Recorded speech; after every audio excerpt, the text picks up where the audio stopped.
Welcome everyone to this webinar series. Today is the webinar 1, looking at Kolkata's wetlands, women confronting climate change. I'm Priyani Amarasinghe, an emeritus scientist from the International Water Management Institute. I will be your moderator for today. Now, my first housekeeping announcement is that I would like everyone who is participating in this workshop or webinar to let you all know that this session will be recorded. Now, as you all have seen, this webinar series is organized by the Women for Water Partnership in conjunction with its partners, NetWwater and Soroptimist International of the Southwest Pacific. The funding comes from Stockholm Environment Institute and Sweden's Selfridge. I would like to share with you today's program. I wonder whether the management can share the screen with the program so that I can run through the program for the participants. So the first is a little bit about the program by me. And then we will have a very short video of the case study that we would like to present, which is the Kolkata's Wetlands. It's presented by Dhruba Dasgupta, who is the project director, Society for Creative Opportunities and Participatory Ecosystems. It is about how the wetland communities, the women have responded to the situation due to COVID. Then the third item is the case study itself. The case study presenter is Dhruba again. She will present to us on the topic, Women Confronting Climate Change within the East Kolkata wetlands. Then we will have a little bit of follow-up and giving the highlights, and that's done by me. And then we have a discussion with the discussant. Dr. Misaka Hetiarachi will talk about the East Kolkata wetlands and its ecosystem services. Followed by, we will have Mukta Akhtar looking at the youth perspective in how they can get involved in wetlands and conservation. Followed by, we will have question and answers, giving the opportunity for participants to present their questions. Please send through the chat box, and we will be collating and presenting to everybody else as we go along. And then finally, we hope to wrap up by 4:15 p.m. Sri Lanka time, and it's wrapped up by me.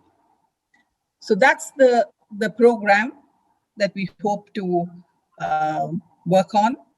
Now, I would like to present to you the short video presented by Dhruba, and it talks about how women were involved in COVID times in activities in the wetlands itself. Thank you. Can we have the video? This day is very important.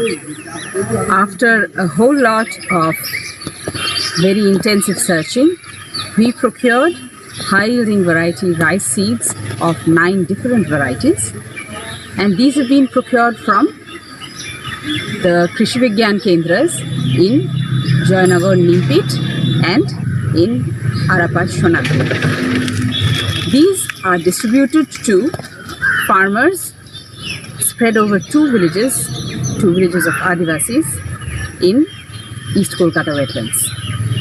About 140 bighas of land and 9 different varieties of seeds which will be grown. Along with the distribution, What we also did was impart initial training about how to treat the seeds before sowing them. This is just the beginning of our journey. We will see through the entire cycle of growing of the rice and see what kind of yields they get by following organic methods of rice growing to the extent that is practicable. We hope this is just the beginning of a much longer journey, and this will give good results so that the farmers are happy as well as we are happy to see that they can continue these rice varieties that will be used and that will yield good results. We are all hopeful and look forward.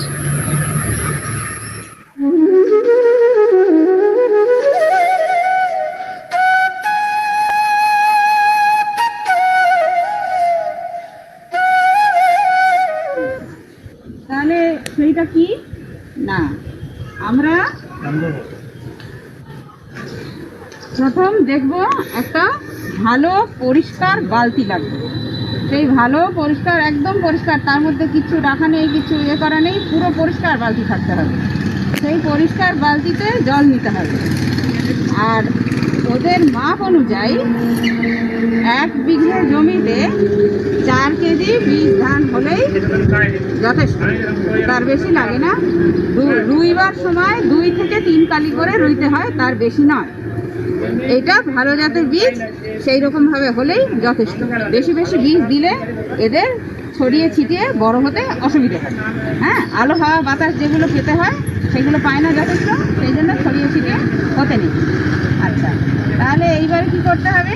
এই যে বীজ, এই বীজগুলো দেওয়ার আগে, জলে দেওয়ার আগে প্রথমে দেখতে হবে যে জলটা ঠিক মতন, জলের গুণটা ঠিক মতন আছে কিনা।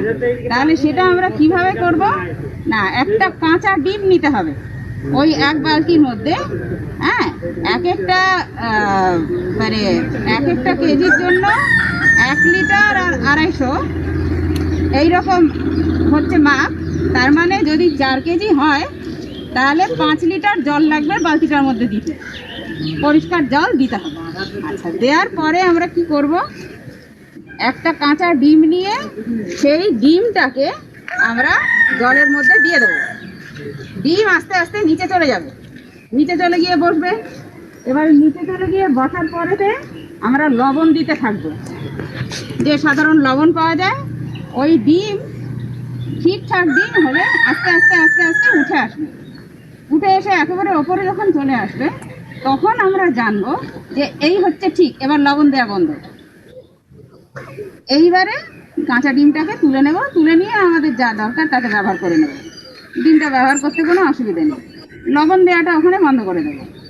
তাহলে লবণ দেওয়াটা বন্ধ করে দিলে এইবারে আমরা বীজটাকে সব ওই জলে ফেলবো। জলে ফেলে তারপরে 10 মিনিট ওটাকে ওই অবস্থায় রাখবো। যেগুলো খারাপ বীজ এর মধ্যে থেকে সেই বীজ সব ভেসে উঠবে। অনেক সময় বীজগুলোকে দেখতেও খারাপ হবে, আবার কিছু আছে বিরক্ত বীজ, সেই বীজগুলো কিন্তু আসলে ভেতরে খারাপ, সেও কিন্তু ভেসে উঠবে ওই লবণ জলের মধ্যে থেকে। ভেসে উঠলে পরে এই 10 মিনিট রাখার পরে যতটা ভেসে উঠবে ওই সব কটাকে বের করে বাদ দিয়ে দেবো। ওইগুলো হচ্ছে আমাদের বাজে বীজ, ওইগুলো ব্যবহার করা যাবে না। বাকি যে বীজটা, সেই বীজটা আমরা তুলে 2 বার ধুয়ে নেব, ভালো জলে পরিষ্কার করে ধুয়ে নেব, লবণটা পুরো ছাড়ানোর জন্য। ঠিক আছে, তারপরে ওই বীজটা শোধন করতে হবে কিভাবে। আচ্ছা, আমার গলা শোনা যাচ্ছে? সকলে বুঝতে পারছে? হ্যাঁ। তারপরে শোধন করতে হবে কিভাবে, একটা পাত্রেতে একটু জল নেব, জলের পরে খানিকটা ফ্যান নেব। যদি ফ্যান থাকে তাহলে ফ্যান, আর যদি না থাকে তাহলে বেসন, অনেক সময় বেসনও নাও থাকতে পারে, তাহলে কিছুটা কাঁচা গোবর। ঠিক আছে, এইটা মধ্যে বীজগুলো দিয়ে মাখাবো, মাখিয়ে রাখতে হবে। যদি আমরা বীজটা ফেলতে চাই খেতে, তাহলে ধরুন পরের দিন সকালে ফেলতে চাইলে আগের দিন রাত্রেবেলা ভিজিয়ে রাখা, 4 থেকে 6 ঘন্টা ওই মাখা অবস্থায় থাকতে হবে, তারপরে তাকে পরিষ্কার করে দিতে হবে। ওই যে জিনিস মাখা অবস্থায় থাকলাম, ওর মধ্যে ভালো জিনিস আছে, সেইটা বীজকে শোধন করতে সাহায্য করে, ঠিক আছে? সেই মেখে রেখে তাহলে তার পরের দিনেতে ওইটা ধুয়ে পরিষ্কার করে যখন দেয়া হবে তখন গিয়ে খেতে দিতে হবে। আর রোয়াটা ওই 2 থেকে 3 কালির বেশি রুইবেন না, তাহলে গাছের বড় হতে অসুবিধা হবে। বোঝা গেল সবটা? তাহলে এইবারে ওগুলো দিয়ে দিচ্ছি, ঠিক আছে?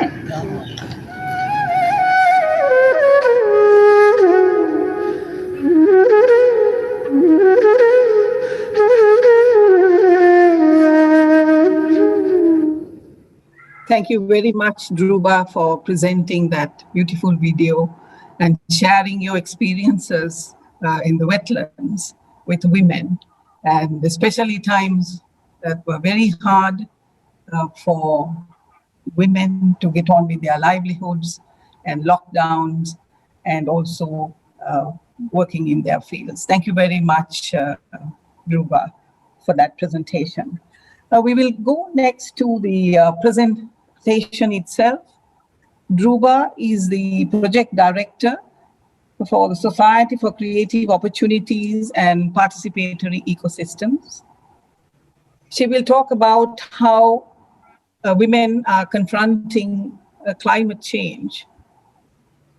As you all know, East Kolkata Wetlands is well known for its unique ecosystems. It has many ecosystem services. It's a Ramsar site. It's a World Heritage Site. And for over 100 odd years, this is a nature-based solution for the city of Kolkata to manage its sewage. With it evolved this unique system of sewage farming.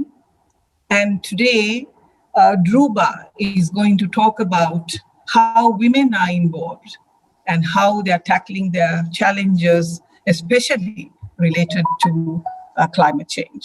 Dhruva, over to you to make your presentation.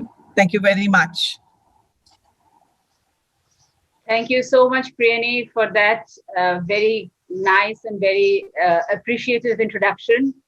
I think my pleasant task will be to begin by thanking. So to begin with, thanks to all the attendees who are attending today. I would like to begin by thanking Women for Water Partnership and NetWwater Sri Lanka and Soroptimist International West Pacific, and also for organizing and for making this series of webinars happen, and by making the decision to choose the presentation on the East Kolkata Wetlands to be the beginning of the series. So I also thank Stockholm Environmental Institute and Sweden Sverige for their support, and all the other partners who partner institutions who are there and who have all combined to make it possible to make this webinar happen. So this is the East Kolkata Wetlands. It is nature and it is human beings. And as my teacher, Dr. Dhruvajyoti Ghosh used to say, it is how human beings live creatively with nature. And here, this is just an overview. This is the city of Kolkata. This is the river Hooghly. This side, there is another river called Kulti. So Hooghly for abstraction of drinking water, Kulti for treating the wastewater and then disposing it off. And the wetlands perform the crucial function of treating the wastewater. This is the wastewater flow map. There are 3 kinds of things that happen. So there is this drainage pumping. There are a set of 4 drainage pumping stations which pump the sewage through outfall channels, and they come here, and there is a regulator gate which regulates the sewage flow for fish growing, for agriculture, that is growing vegetables, and also for vegetable cum paddy. So this is more or less a broad diagram, And Kulti, here is the Kulti River. This side is the Hooghly River. So this is basically very simply, somewhat simplistically what goes on. Could we have the next slide, please? Yes. So these are some of the administrative details about the East Kolkata wetlands. There are 2 districts and there are 32 census villages spread where there are rural local bodies, administrative bodies, which are called Gram Panchayats, and there are municipal corporations, which are urban local administrative bodies. And there is a management authority called East Kolkata Wetland Management Authority. And for sewage supply, there is Kolkata Municipal Corporation. For distribution of that sewage and canal maintenance, there is the Department of Irrigation, and there is some amount of involvement of Department of Fisheries and Department of Rural Development. Next one, please. So I already spoke about living creatively with nature, but along with that, what my teacher used to say, he passed away in 2018, and he devoted about 40 years of his life to name, to map, to take the story of these wetlands to the world. And he always cautioned that while on the one hand, these people live creatively with nature, there is also something called urbanization threat. And he used to say wetlands are real estate in waiting. Next slide, please.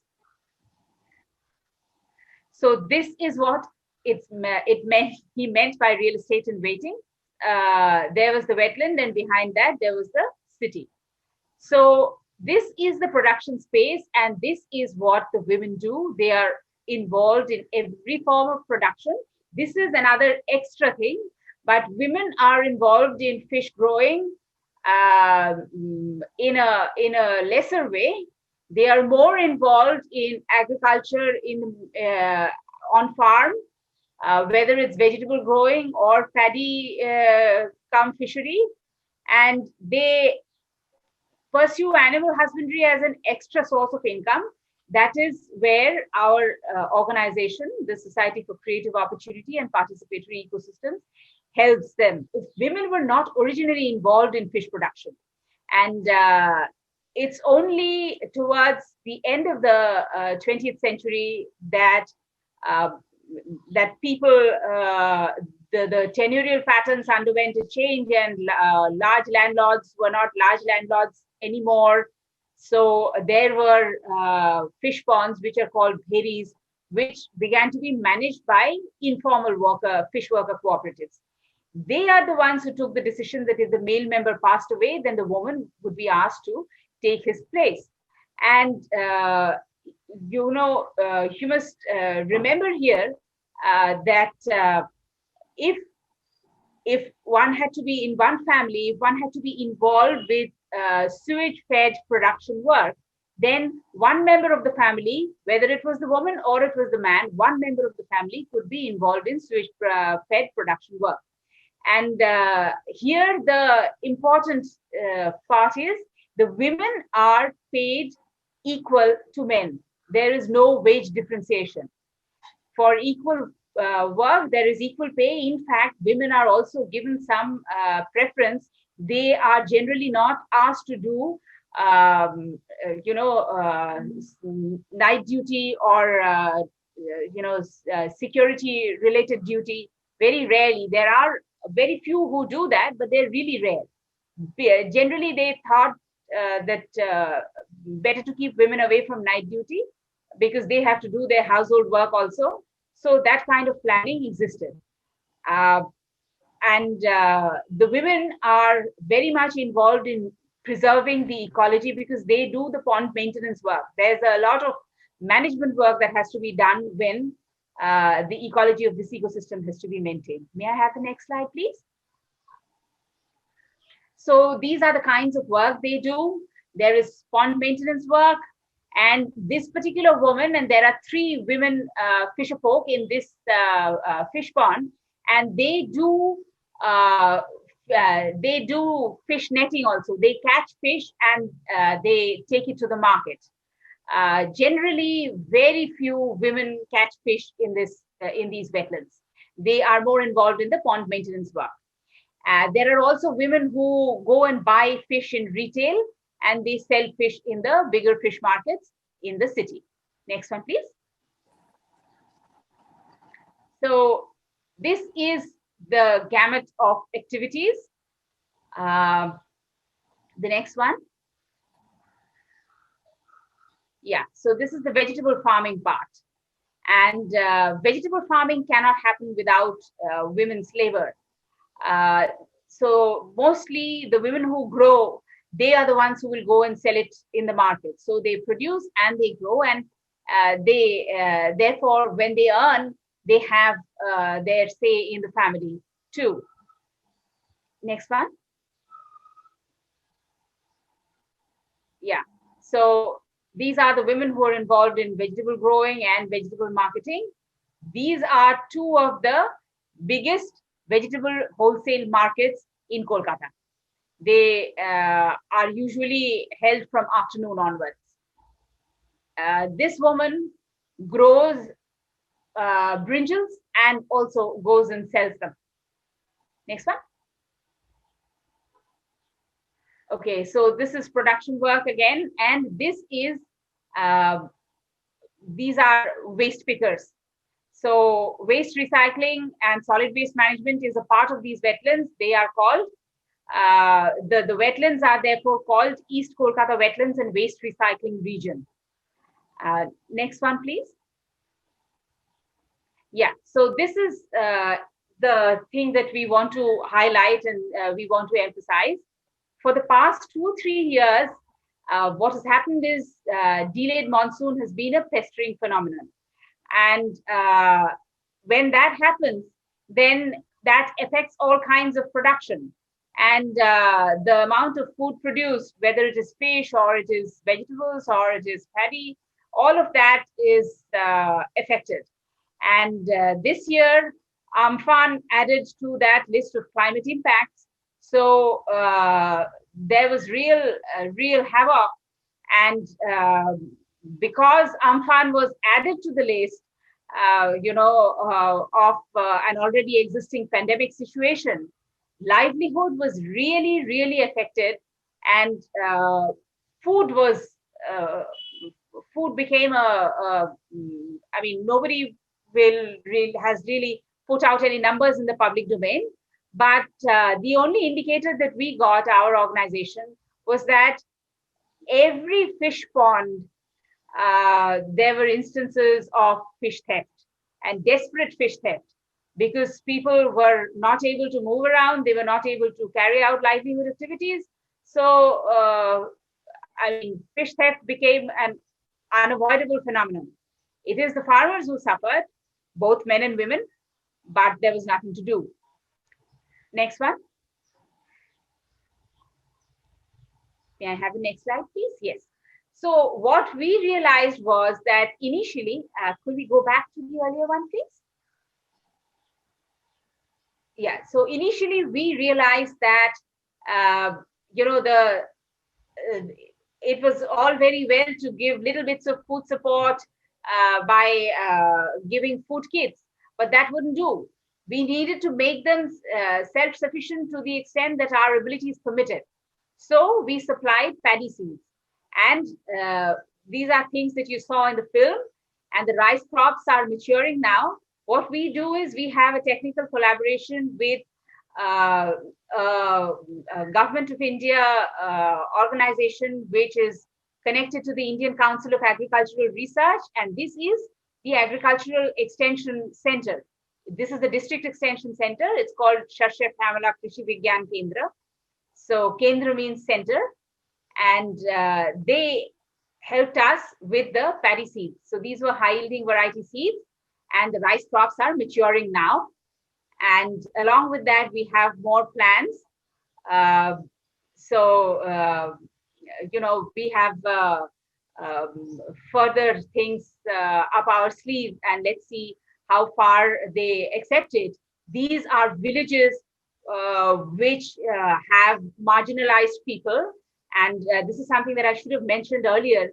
We distributed rice seeds to 80 odd families in 2 districts of scheduled tribes. So these are really marginalized people. And this entire wetland, the work that is done is by people who belong to scheduled castes and scheduled tribes according to our system of things. And these are socioeconomically marginalized people. And they are the ones who do the work from the,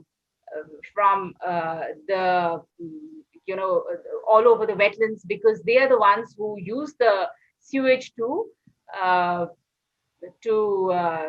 treat and do that by producing the food. So next one, please. So this is the growing rice crop. And next one. Yeah. So animal husbandry training has also been provided. And this particular one, this was a pigsty, and this got completely demolished in Amphan. We provided financial support to rebuild this one. And the woman whom you saw in one of the earlier slides, who was holding a whole lot of eggs, this is her pigsty. She is good at animal husbandry. So we assisted her. And we also did a lot of over 5 villages. We supported people whose roofs had been completely blown off because Amphan wreaked real havoc. And the last one, I think, last slide, can we go to that one? Yes. So women are partners, production partners with men. And if both of them didn't collaborate with each other to produce and to keep up the ecological balance and to give the city of Kolkata the biggest biological sewage treatment plant that there is, where we from the city do not have to pay a single penny for getting our sewage treated. And these are the people who utilize the sewage and who produce, and who, this is entirely domestic sewage that goes to them. We don't have industrial sewage as such, which reaches these people. So women are an important component in this whole production process and in benefiting the city of Kolkata. So it is a symbiotic relationship between the village and the city, but the threat is, people do not understand adequately that you cannot go and build your house over there. It is these people who safeguard the ecology and the ecosystem who have to be allowed to stay peacefully and maintain their production space. Otherwise, the people of Kolkata don't survive, because this is drainage as well as treatment, as well as food production, which is very cost effective. So it makes our living easier. That's why Kolkata is an ecologically subsidized city. Thank you. I hope I didn't cross my time too much. Did I, Priyani? I think you did fine. Thank you very much, Dhruva, for that very informative presentation. And let me just bring out the highlights of her presentation and sort of think back what questions that we might have for Dhruva a little bit later on. So she told us how women are involved in the production system associated with sewage farming, starting from especially paddy cultivation, vegetable growing, animal husbandry, and fish farming to a lesser degree. What she said was that it is a partnership between the husband and wife and within the household. I think this is a very important message that she brought to us through her very committed, dedicated work. I can see, Dhruva, how your team have been involved in such a lot of support for these groups of women. Now, she talked about inheritance. I think this is amazing that automatically there's an unwritten agreement that inheritance will go to a member of the family. If it's the husband, it will go to the woman, and perhaps maybe children after that. She also talked about the payment, which is amazing again, because world over, if you look at the Asian countries, we don't get equal pay. Women are paid less. But I thought these are an example. I think this is an example to the whole world to see that women are treated equally. Now, the ravages of climate, I think Dhruva, highlighted that the monsoons are already a big problem. If adequate water does not come, the sewage is not filtered properly through the system. So therefore, you can have a lot of pollution and bacterial infections and so on in fish farming. Then Amphan had an added impact where the livelihoods were devastated. And the preparedness, the readiness that is required, I think is something that's worth talking about. She said during these times, there were thefts because people did not have livelihoods. COVID was an added burden. And I think this I don't have to emphasize on because the marginalized people, especially in these wetlands, are facing all these problems. Now, in terms of support, I think Dhruva showed us the ways in which the women can be helped. I think it's amazing from, giving help on how to grow their different kinds of vegetables under difficult circumstances, how to grow paddy and how to treat, paddy for a good production, and then about animal husbandry and a whole host of other things that can be sort of given to these women to make their lives better. So I think I don't want to take much time. Those were the highlights. Please send your questions to the chat box because they will be answered by Dhruva later on. Let's get on to the next agenda item, which is a discussion for a discussant. We ask Dr. Misaka Hetiarachi to,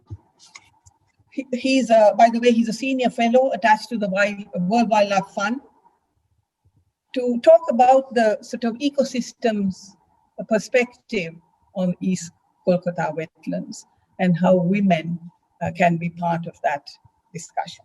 Thank you. Over to you, Misaka.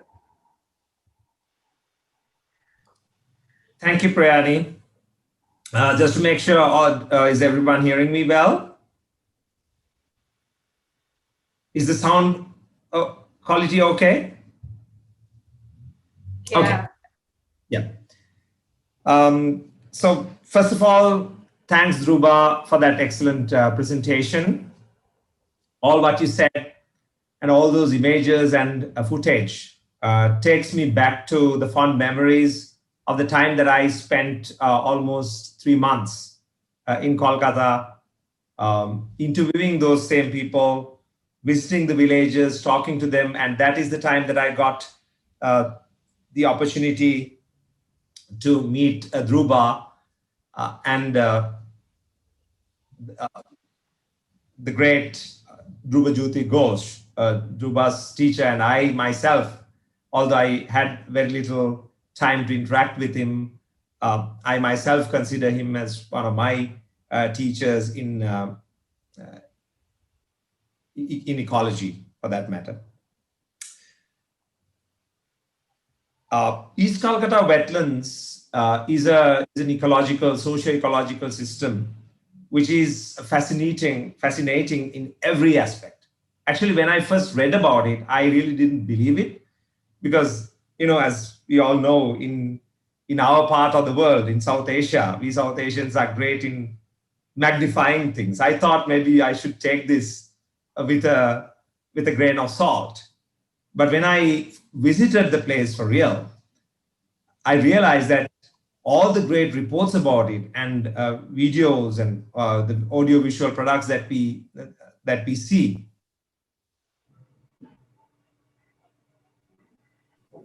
about it to what it really is. It's a fascinating system, fascinating combination of ecological management, community commitment, and the commitment of some champions, expert champions. So the East Kolkata wetland interested me actually in 3 ways. Number one, I'm a civil and environmental engineer by training. So it was, for me, it was fascinating because it is not only the largest wastewater recycling plant in the world, it is not only the largest example of wastewater-based agriculture and aquaculture in the world, it is actually the largest one single wastewater treatment plant in the world. It treats the waste from a city of more than 10 million, I think 13 million to be more precise. Secondly, as an environmentalist or environmental scientist, it was fascinating for me because this system, which is entirely human managed, socially managed, is on the other hand, it is maintaining the ecology of that area, of that landscape, in a way that no other system can. If not for this management of East Kolkata wetlands, a large portion of downstream ecosystem, including the Bay of Bengal, would have been vastly affected by the sewage-based pollution coming from the city of Kolkata. Third most important aspect, which interested me, was actually the social and the political aspect of it, because my PhD spilled over. It transited from engineering that I was used to policy sciences and governance. So I was a student of policy sciences and governance at the time, and this system was so captivating for me because its success was entirely based on social movements and political science, political struggles. So it is again another important aspect that an insight which the East Kolkata wetlands can provide to us, not to drop the political aspects of conservation and environmental management. So in all these aspects, I saw for myself that women play a great role, as Dhruba explained in her in much more detail in her presentation. In all these aspects, maintaining the hydraulic system, maintaining the farms and the aquaculture ponds, maintaining the environment in such a way, and also being a big part of the social movements and the political struggles associated with this system. Women play a very pivotal role in here. I have a question for Dhruba, but before going into that, I will quickly talk about what we can learn from the lessons of these Kolkata wetlands. At a glance, East Kolkata wetlands has a unique historical trajectory. I mean, it has, in many ways, it has outdone all the major urban wetland systems in the region. Like, you can't find an example like that. I don't think you can find an example like that anywhere in the world. So it makes it unique, a little bit unique. But that uniqueness comes from number of factors, which is unique about Kolkata as well. It being a huge city of 13 million people, it having a very strong political history of political activism, social activism, and also informal and formal institutions which are conducive to this system. So some of the achievements of Kolkata wetlands might not be readily replicable in other examples around the world, but it provides some very fascinating insights, very enlightening insights that we can learn from and adopt to other urban wetland systems around the world. So with this in mind, can I have a slide prepared? Can you put it on the screen? So what led to the success of these Kolkata wetlands? How did it survive against all the odds? This population pressure, immense real estate pressure, the pressure of industrialization. I think it's this unique combination of coherent communities with determination to maintain the system, very diverse use of ecosystem services, and then informal institutions as cooperatives and farmers organizations, women's organizations, as Dhruba talked about. So I want to highlight, I want to bring your attention to one aspect of this triangle, the diverse use of ecosystem services. As Dr. Ghosh used to always say, Kolkata was an ecologically subsidized city. Right? And East Kolkata Wetlands is a participatory ecosystem. Right? The communities play a huge role in maintaining the ecosystem as it is. And I can remember well the diversity that you see, the faunal diversity, the bird diversity that you see in East Kolkata Wetlands. When I visited Sundarbans, as you know, in my leisure time while working in Kolkata, the faunal diversity I saw in Sundarbans was similar to what was there in East Kolkata Wetlands. So that's how important it is to maintain the ecological diversity of this area.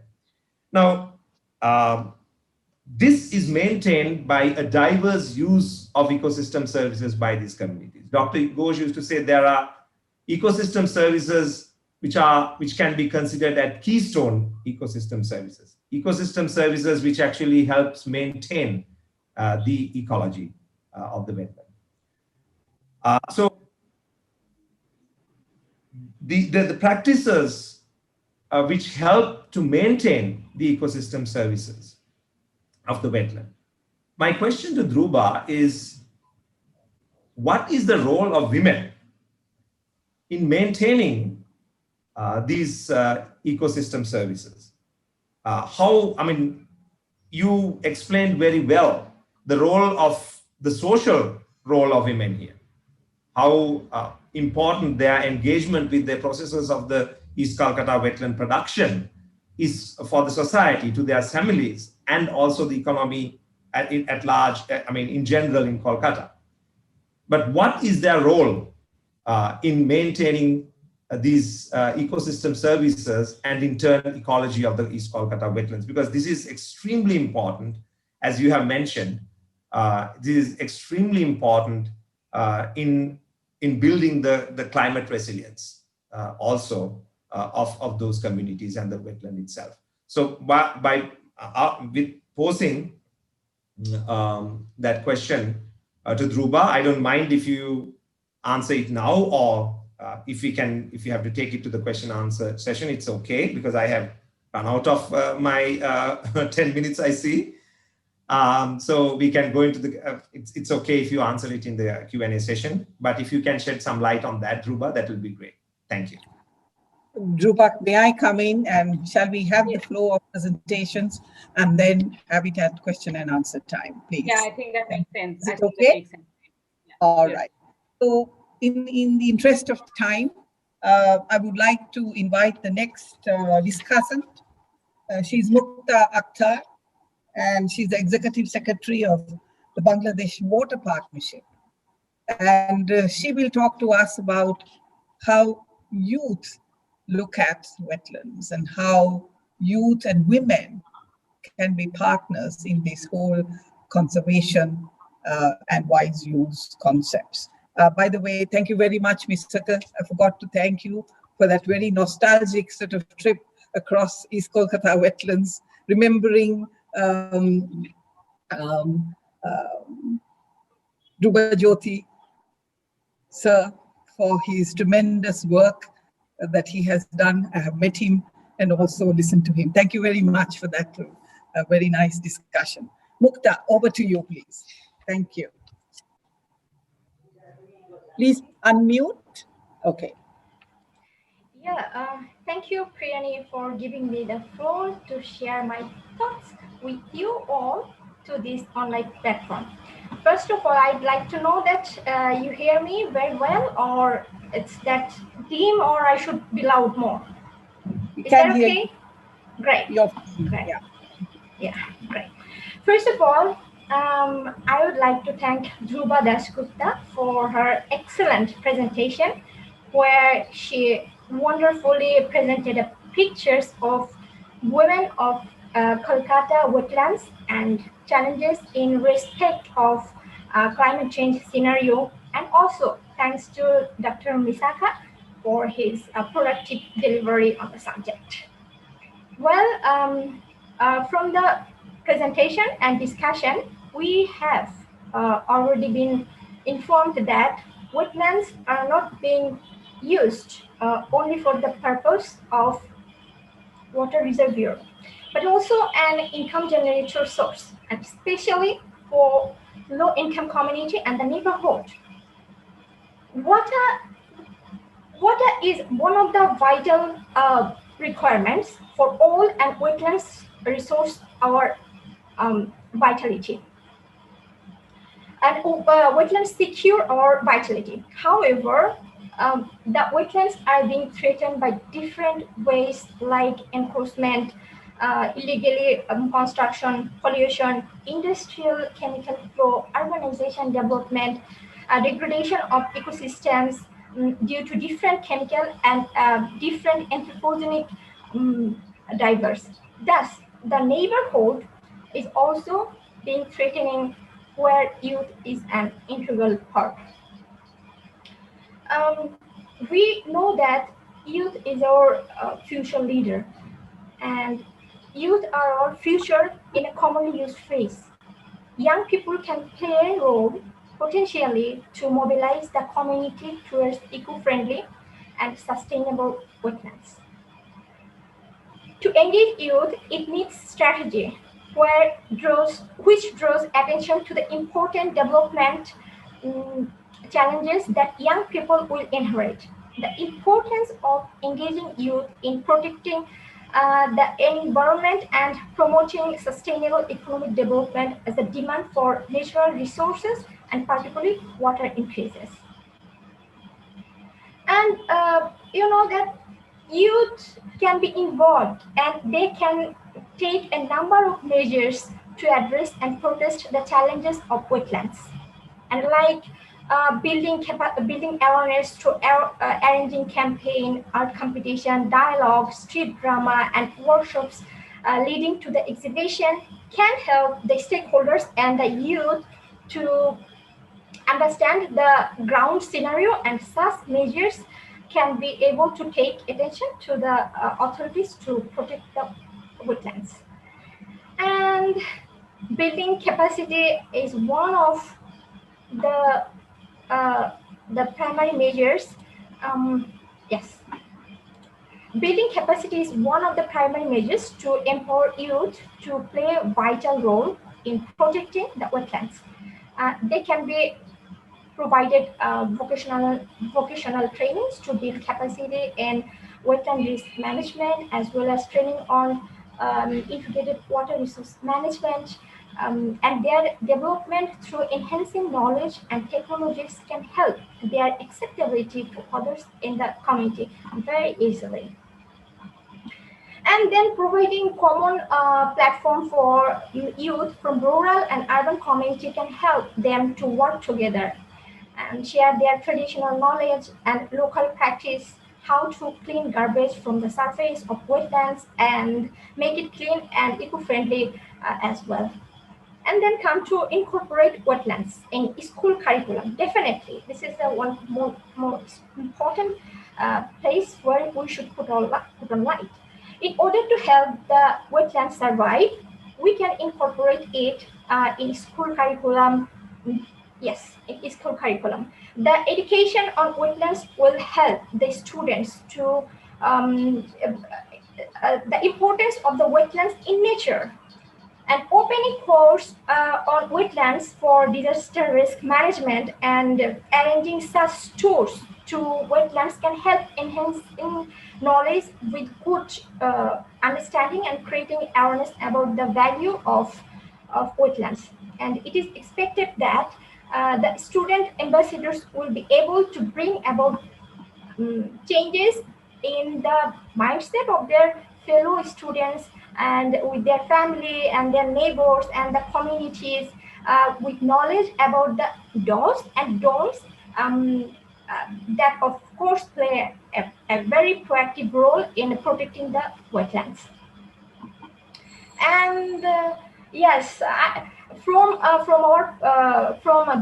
Dhruba Das Gupta's presentation, so there is a very largely and very informally.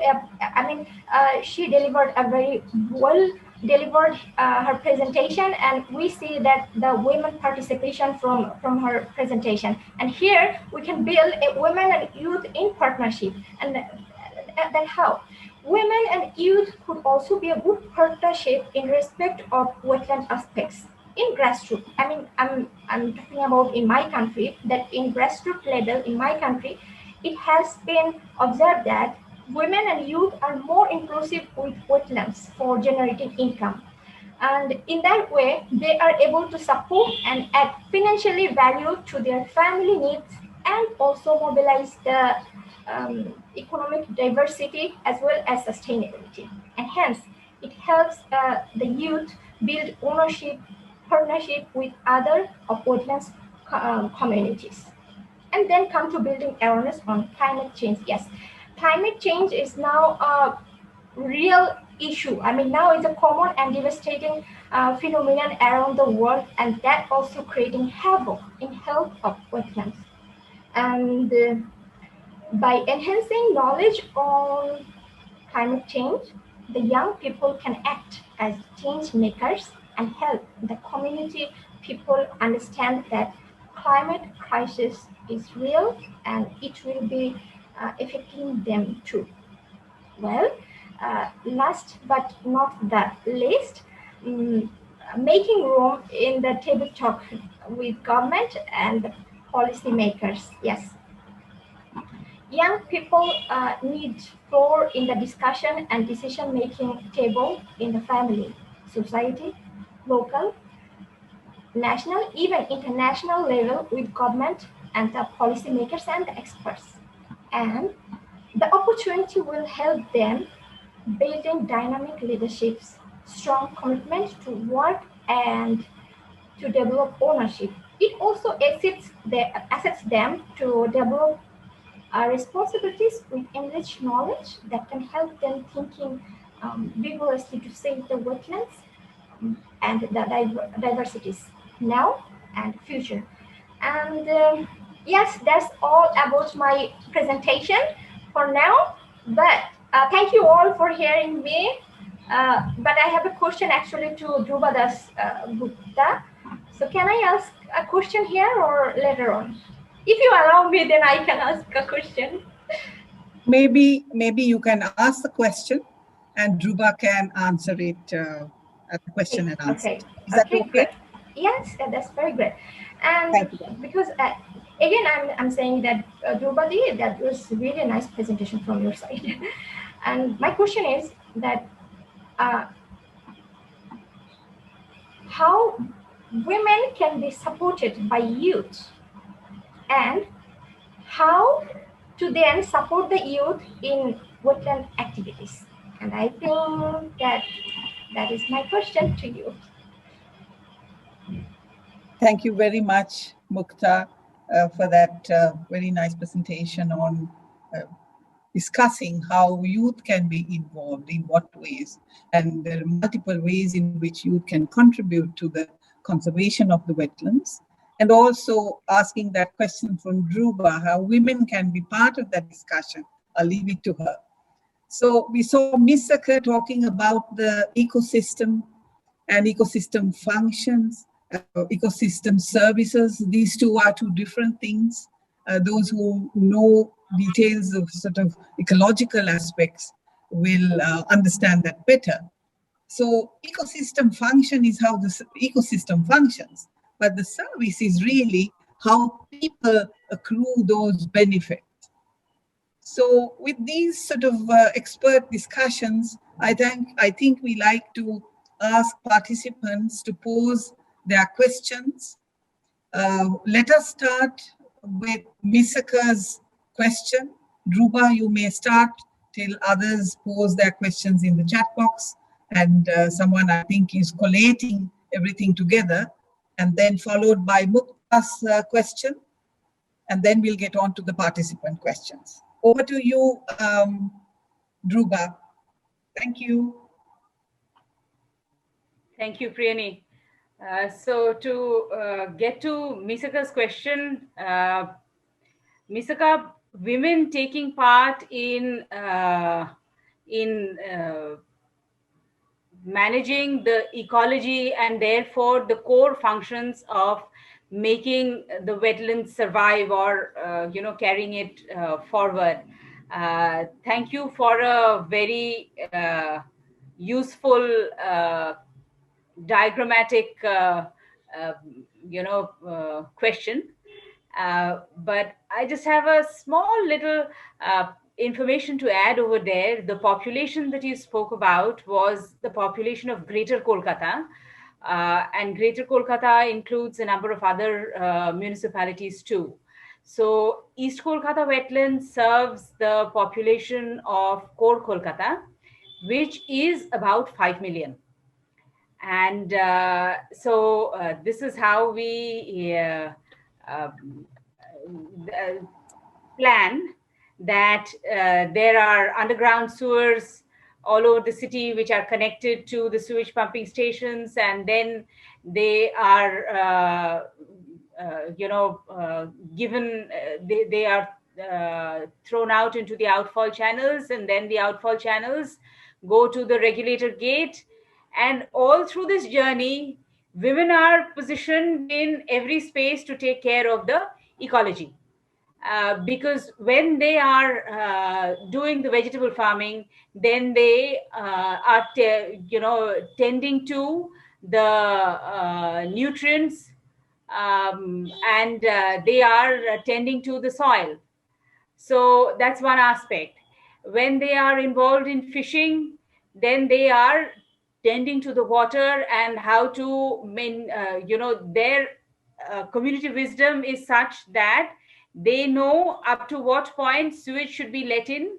And there is a system that if you let in a certain quantity of sewage, then you have to allow it to settle for 21 days before you begin to use it. And then it goes on in the form of a complicated cycle. So those women who are involved in fishing directly in the fish ponds, they will know, because people, maybe many people see this, but they don't understand this enough, that you have to have a very good observational knowledge, which is something that I mentioned in the towards the beginning of the presentation. You have to have observational knowledge, which is what Dr. Ghosh was able to see. You have to have good observational knowledge, and you have to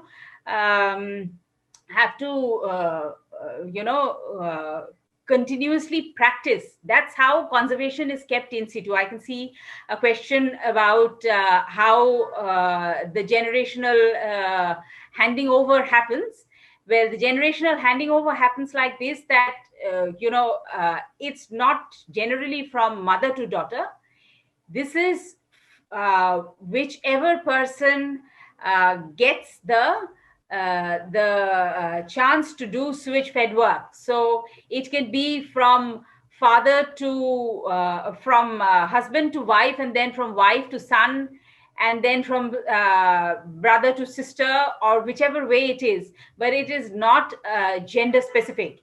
It is how the practical situation dictates that the knowledge is transferred on the ground. But Priyani, my answer will speak to some of the other questions also. I can't help that. It's like this, that the observational knowledge of the people, or the experiential knowledge, as my teacher used to call it, is not given the due respect that the city or the administration or the academicians should give. There is a concept called cognitive apartheid. It used to be used in the sphere of education in a limited manner. But my teacher was the first ecologist who brought cognitive apartheid and who initiated this discussion in the field of ecology.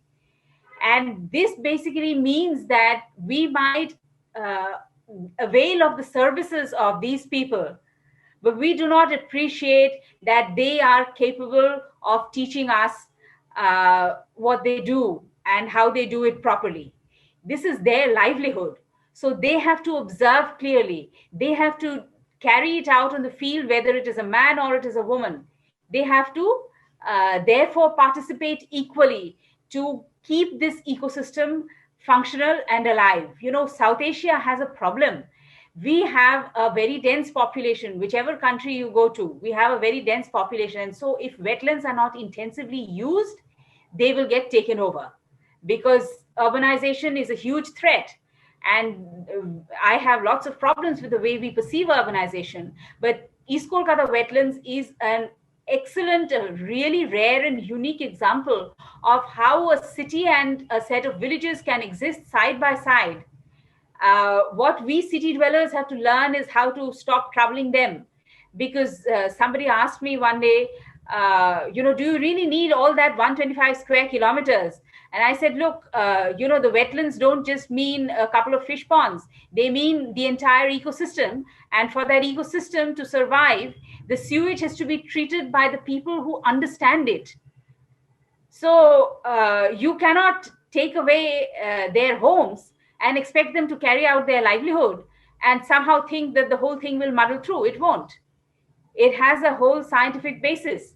So the thing that you asked, Misaka, about how women help conserve the ecology, whichever production system they are involved in, whether it is sewage based or solid waste management based, they actually are closely connected with the sewage and the soil and the maintenance.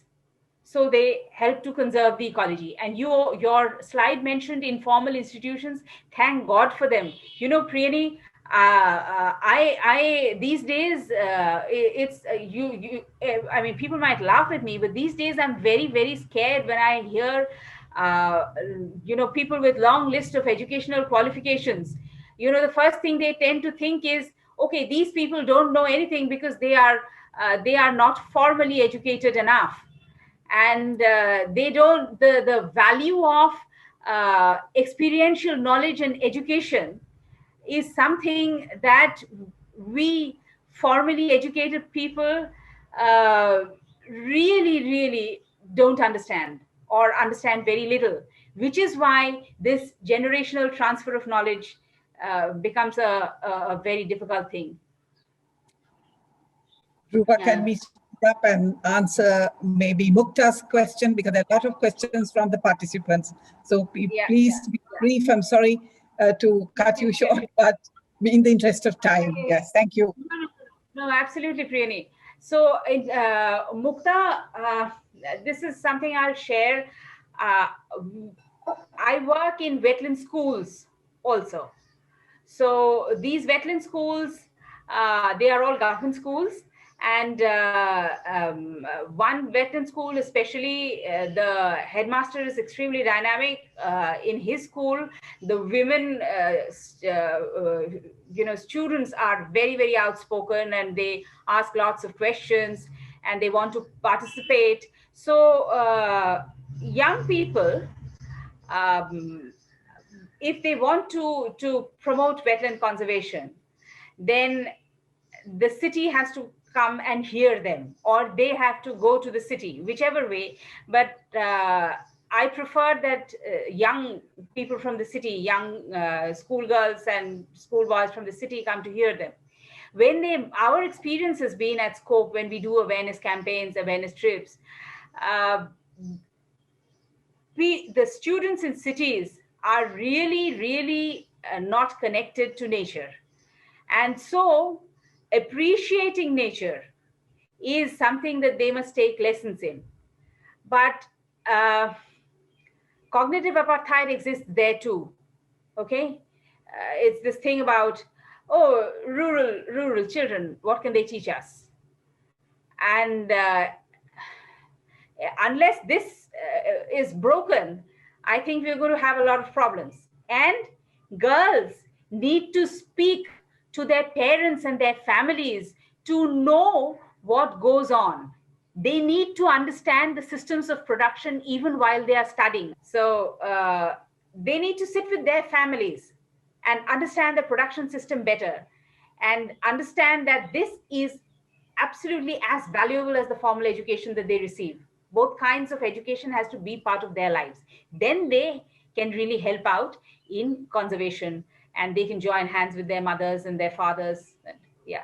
Yes, Priyani. Thank you very much for that answer. So I get the message from the management saying that I have to do the wrap up. I'm sorry about that. The participant questions, maybe Dhruba, Misaka, and Mukta, maybe you can look at the responses and respond at a later time. Now, let me wrap up. Thank you very much, the panelists, for presenting their work and discussing the importance of the East Kolkata wetlands and involvement of women. We see that what an important case study this is, and how we can maybe replicate in other places with a deep understanding that Dhruba showed us. That there's sort of a very good collective action, a good understanding of their ecosystem. And I think it's the institutions that really have to understand how they function and also plan out support work that they are all planning. Now, we also know that this is something that we did not touch upon, the biorights. This is a biorights program, a kind of insurance scheme. And maybe, Dhruba, this is something that you can also look into, how women can benefit from the biorights, because these are the rights of the people to benefit from the ecosystem for services. And when there are lean times, what else can they do through this insurance program? As Misaka said, very important to understand the ecosystem, how it functions, the threats that are there. I think is very, very important to think of. How do you build resilience by understanding the ecosystem functions? Is the system getting overloaded? Are the people, benefiting from this overloading, or not benefiting, and what should be done? And a good sort of understanding of how the interplay between the urban setting as well as the wetland setting, and how they can live harmoniously. So with that, I think my time is up for wrapping up. I need to say thank you to the Stockholm Environment Institute, Sweden's Severidge, for funding this program. I have to thank Marit and her team for giving us all the support to speak to the world, as it were. A special thank you to Kusum for inviting me to be part of this program. And thank you all the participants for listening patiently. And I'm sorry that we didn't have enough of time for the question and answers, but hopefully we can follow it up. Thank you very much. Bye to everybody. Bye-bye. Bye-bye.